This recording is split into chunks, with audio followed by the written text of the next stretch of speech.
안녕하세요. 손에 잡히는 BL 두 번째 시간입니다. 이번 시간에는 우리 신용장 상에 나와 있는 BL 조항에 대해서 완벽하게 분석을 해볼 거고요. 하자 없는 BL을 만들기 위해서 어떤 사항에 유의를 해야 되는지 같이 실제로 선화증권 양식을 보면서 설명을 드리도록 하겠습니다.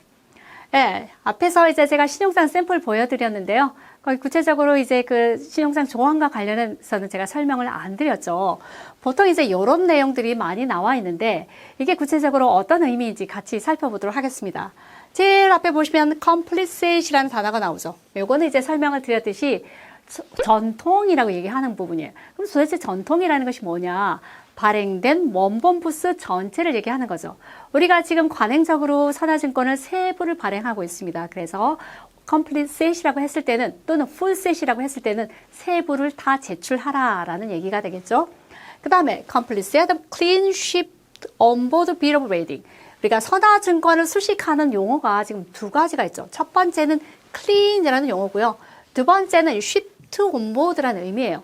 우리가 클린 BL이라는 용어는 이제 여러분들 다 알고 계시죠. 어떤 물품이나 포장에 문제가 없는 것을 클린 BL, 무하자, 무고장 선화증권이라고 얘기를 하죠. 그 다음에 shipped on board BL이라는 것은 우리가 창고에서 수취한 상태가 아니라 실제로 본선에 적재하고 나서 발행한 BL이어야 된다라는 의미가 되겠습니다.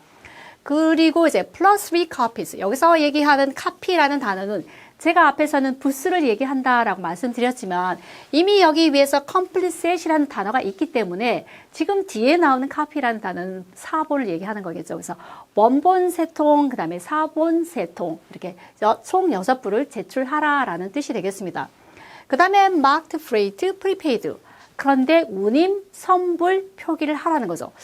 그러면 운임이 선불 표기된 조건이 인코섬스 조건 중에서 무엇이 있었나요? 일단 주의하셔야 볼 게 freight라는 단어죠. 그래서 freight라는 단어는 우리가 해상 운송 조건에서 나왔던 조건이었죠. 그래서 해상 운임이 선불되는 조건, 그러면 해상 운임과 관련된 네 가지 조건 중에서 뭐가 있었나? CFR 아니면 CIF 조건이었겠구나라고 우리가 추측을 할 수 있는 것이겠죠. 그래서 freight가 선불이라는 것을 명시되어야 하고, 그 다음에 made out.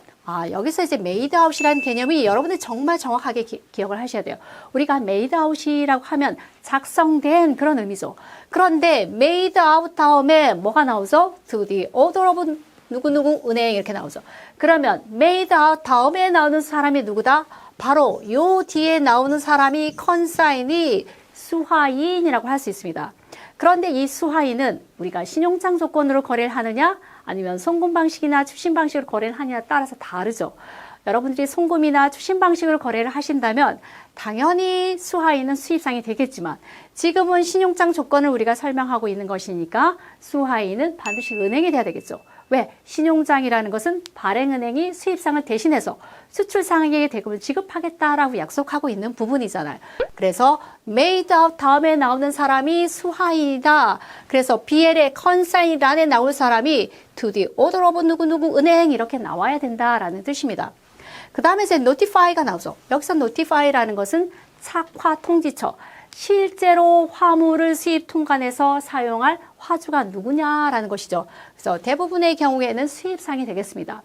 그런데 이 신용장 조건을 보니까 수입상뿐만 아니라 어플리컨트뿐만 아니라 누구라고 되어 있죠?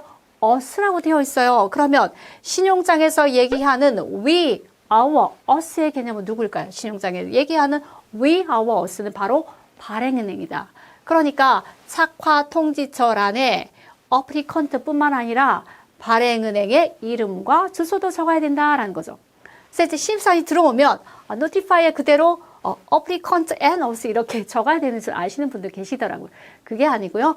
notify란에 applicant와 발행은행의 이름과 주소를 함께 기재를 하시면 되겠습니다. 그래서 우리가 BL 조항을 분석해 보았는데요. 여러분들이 정말 주의하셔야 될 게 뭐다? 신용장 조건에서 컨사인은 반드시 은행이어야 한다. 그리고 앞에서 설명한 이런 부분이 어떤 것들인지는 이제 여러분들 완벽하게 이해를 하셨죠?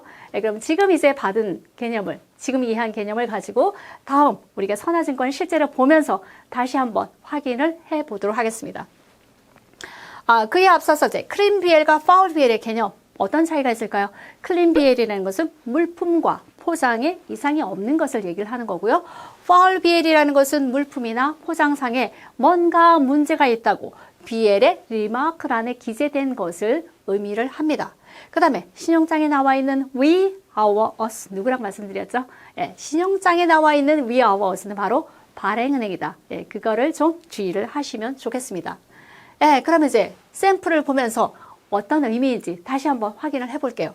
여기 이제 이렇게 선화증권 양식이 있는데요. 이제 잘 보이지 않지만 왼쪽부터 설명을 드리도록 하겠습니다. 첫 번째 나와 있는 여기 쉬퍼라고 나와 있죠. 쉬퍼는 송환이다. 즉 신용장에 나와 있는 수익자가 되겠습니다. 우리로 얘기하면 수출자를 기재하는 란이 되겠죠. 두 번째 나와 있는 란이 바로 컨사인이다. 수환이다. made out 다음에 나오는 사람인데 추심 방식이나 송금 방식에서는 뭐죠? 수입상에 이름이 기재되지만 신용장 방식에서는 발행은행으로 된다. 근데 여기를 봤더니 뭐라고 나와 있죠? ABC 테크놀로지 이렇게 나와 있죠. 즉 이거는 수입상에 이름이 기재된 기명식 선화증권이다. 따라서 우리가 유추할 수 있는 건 뭐죠? 적어도 이 거래에서는 신용장 조건으로 거래된 것이 아니라 추심 방식 아니면 송금 방식으로 거래가 이루어졌구나 라는 걸 알 수 있겠죠.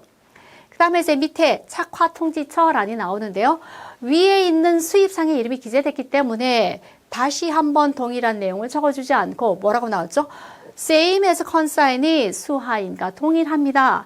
대신에 우리가 물건을 찾아가려고 통보를 하려면 연락처가 있는 것이 좋겠죠. 그래서 담당자 이름과 연락처를 기재해 놓은 란이 되겠습니다.